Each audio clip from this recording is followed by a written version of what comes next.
Hello again, YouTubers. I have a gospel track here called Gods of the Gentiles. The things which the Gentiles sacrifice, they sacrifice to demons and not to God. 1 Corinthians 10, verse 20.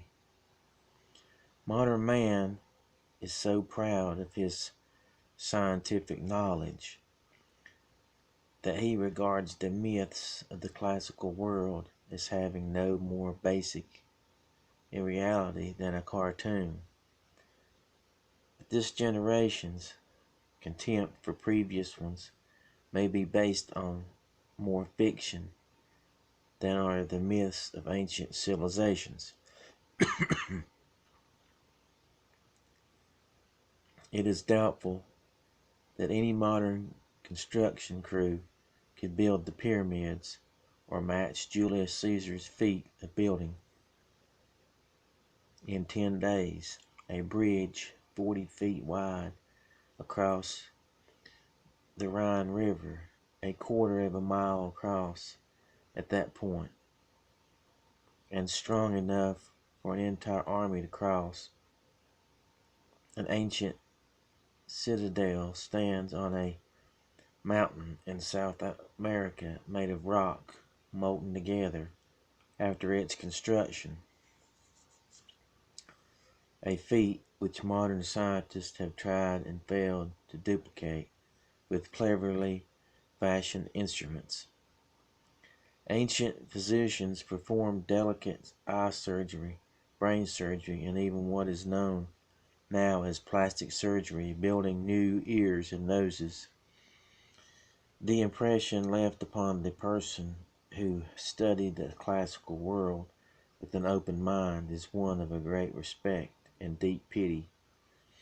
Respect for the amazing accomplishments they managed to achieve in virtually every field, and pity that so much of their efforts were wasted on superstition. In terms of both wealth and human life, the cost of their ignorance of the true God was enormous, and that ignorance prevented them from making even more advances in the arts and sciences than they did achieve. The ancient Aztecs provide us with one example of needless suffering. It has been established by scholars that the Aztecs sacrificed an average of 54 human beings a day to their bloodthirsty sun god. Eriadman's Handbook to the World's Religions, page 54, 1994 edition, for they believed that their sun god required human blood in order for him to continue moving across the sky. Therefore, to keep the sun going, they needed a constant supply of sacrificial victims. Often the victim's heart was cut out while he or she was still living. In order to maintain a supply of victims, wars had to be waged and prisoners taken.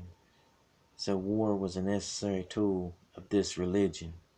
Imagine the centuries of constant useless terror and agony inflicted on innocent people because of that single wrong idea about God.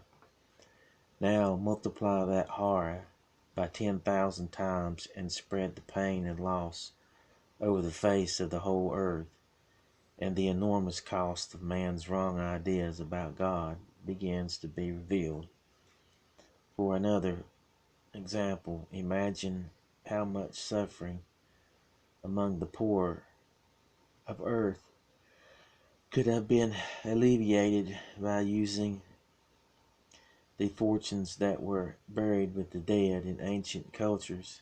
Immense wealth was often put in the grave with the corpse of the wealthy for them to use in the next world, while the miseries of the poor in this world continue. There is nothing that has caused more misery in human history than wrong ideas about God. Indeed, the origin of all human suffering was the wrong idea about God that Satan planted in Eve's mind in the Garden of Eden. But modern cultures can be as superstitious as were ancient cultures. Wrong ideas about our Creator are not a hallmark of ancient civilization alone. the next, our next paragraph or whatever here is because it was real. In the Bible, there are examples of soothsayers and witches who had real spiritual power. The more stunning example is that of the Egyptian magicians of Moses' time.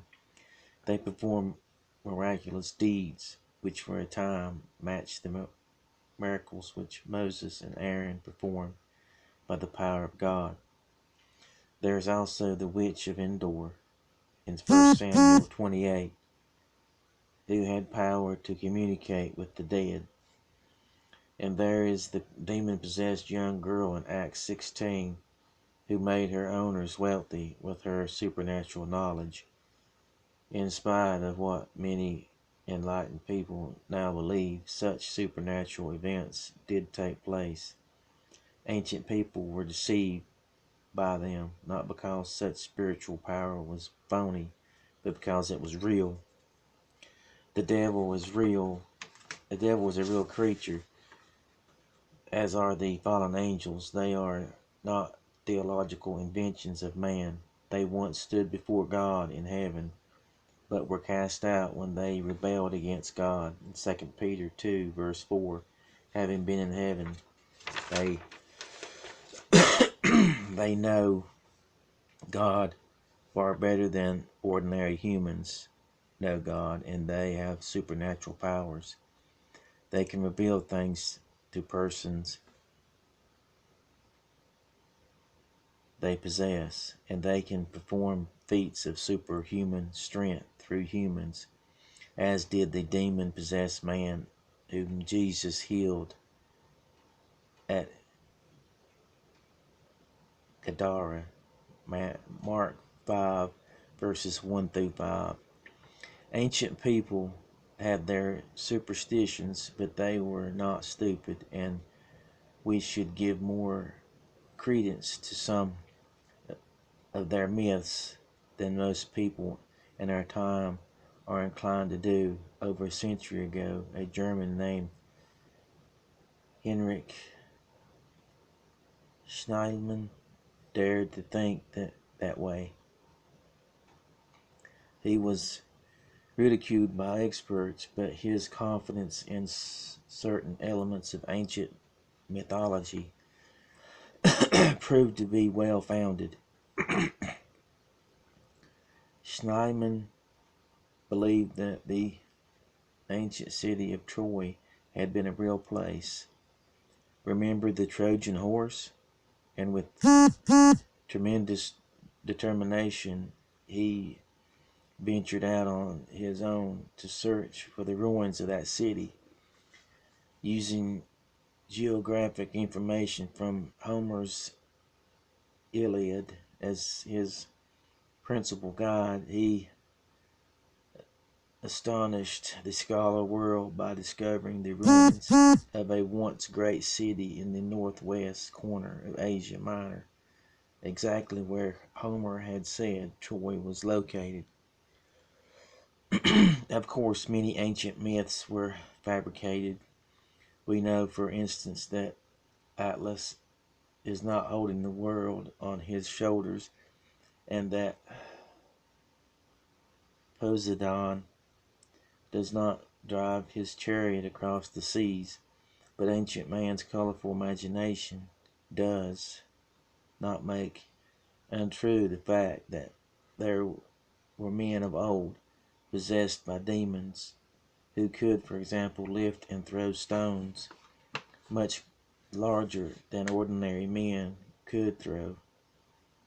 As Homer describes Hector doing during the battle for the Greek ships at Troy, the possessed man out of whom Jesus cast a legion of demons exhibited similar astonishing strength. The Bible also mentions men before the flood who were of giant stature, mighty men which were of old, men of renown. Genesis 6 verse 4.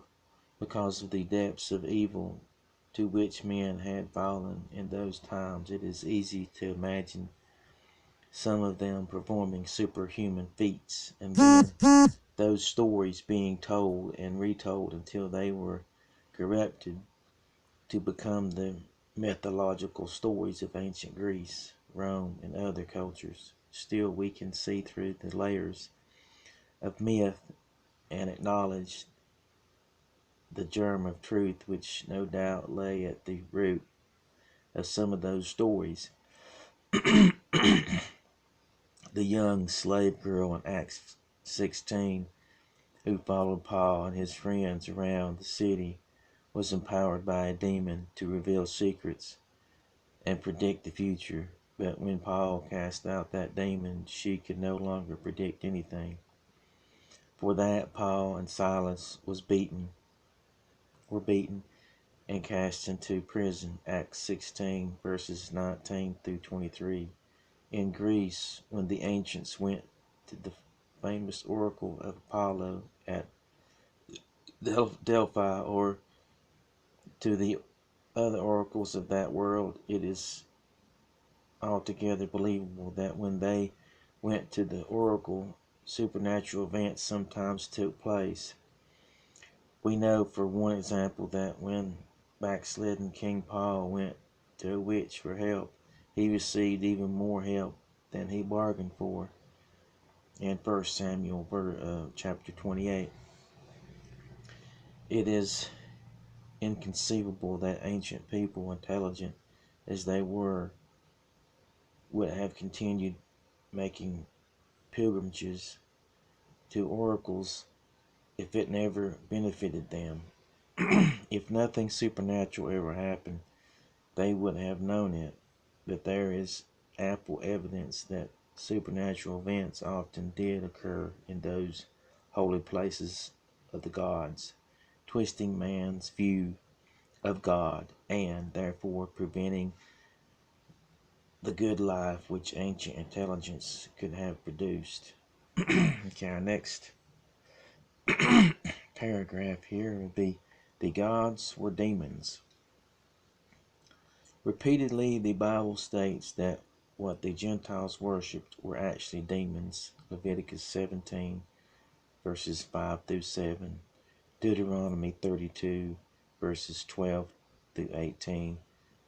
2 Chronicles 11, 13 through 16. Psalms 106, verses 34 through 38. 1 Corinthians 10, verses 18 through 22. But neither the Gentiles nor idolatrous Israelites believed that, and they persecuted and sometimes killed those who dared tell them the truth. Men called their gods demons by lovely names such as Saturn, Venus, Apollo, Aphrodite, and they invented elaborate ceremonies and mystic stories about them. Ancient people were dedicated to the service of the gods and prayed to them in expectation of supernatural help. All the evidence points to the fact that sometimes these demons fulfilled human expectations and gave a prophecy or revealed a secret or gave someone supernatural strength. To receive that help, one needed only to do as Satan wanted Jesus to do in the temptation, bow down and worship me. When Jesus neared demon-possessed people, the demons would often declare truths such as, "We know who you are, O Holy One of Israel." Mark 1, verses 23 and 24. And sometimes they would beg him, "Don't torment me." Mark 5, verse 7.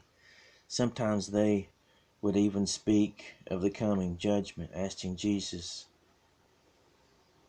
and in Matthew 8, verse 29, "Are you come to torment us before the time?"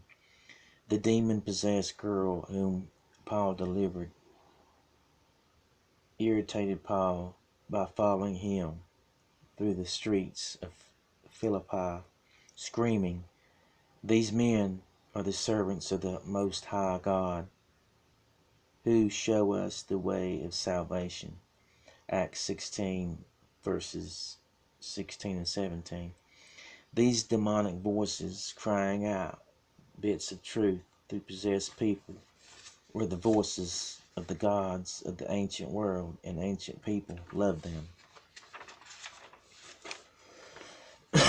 If demons inspired ancient people to proclaim the holiness of God and the certainty of judgment to come, why then should we think it strange that demons continue to do so? Paul said that Satan has transformed himself into an angel of light, and that Satan's ministers have transformed themselves into ministers of righteousness. 2 Corinthians 11, verses 14 and 15. So ministers of Satan now masquerade as servants of God, but they have always done so.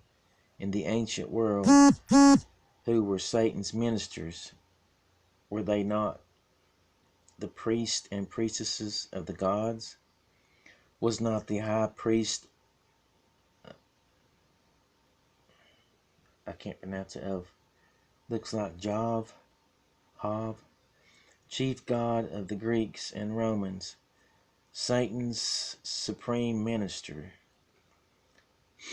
Were not the ancient false prophets and poets demon-possessed ministers of Satan, who yielded their bodies to the muses for inspiration, or who called on the lyre-playing Apollo, or shrewd Athena, or any of the other gods? Regardless of what the Gentiles thought they were worshiping, God's ministers knew they were worshiping demons, not God. The official title of the high priest of Hod or Jav, Latin pronunciation Yahweh, was Pontifex Maximus. It was a coveted political prize granted to men by the Senate of Rome. It was the world's highest religious position, first held by nobles such as Julius Caesar, and later by the emperors of Rome. If there ever was a man who was a minister of Satan, then Pontifex Maximus was he, being the chief priest of the empire's highest ranking demon. If Satan's ministers have transformed themselves into apostles of Christ, as Paul said, then where is Pontifex Maximus now? Where has that chief minister of Satan gone? Find him, and you'll find a man claiming to represent God and to be the shepherd of all his sheep. Find Pontifex Maximus, and you'll hear someone moved by demons to speak well of God and his Son, and perhaps even to warn people of the coming judgment. Find him, and as in ancient times, you'll find multitudes following him, worshiping demons in beautiful, if not magnificent settings, thinking to do God a service. John 16, verse 2. Find Pontifex Maximus today, and you'll hear the doctrines of devils, about which Paul warned the saints, where he and his fellow ministers? And by what name do they now disguise themselves? You tell me. Well, thanks for listening. Remember to like, share, subscribe, comment,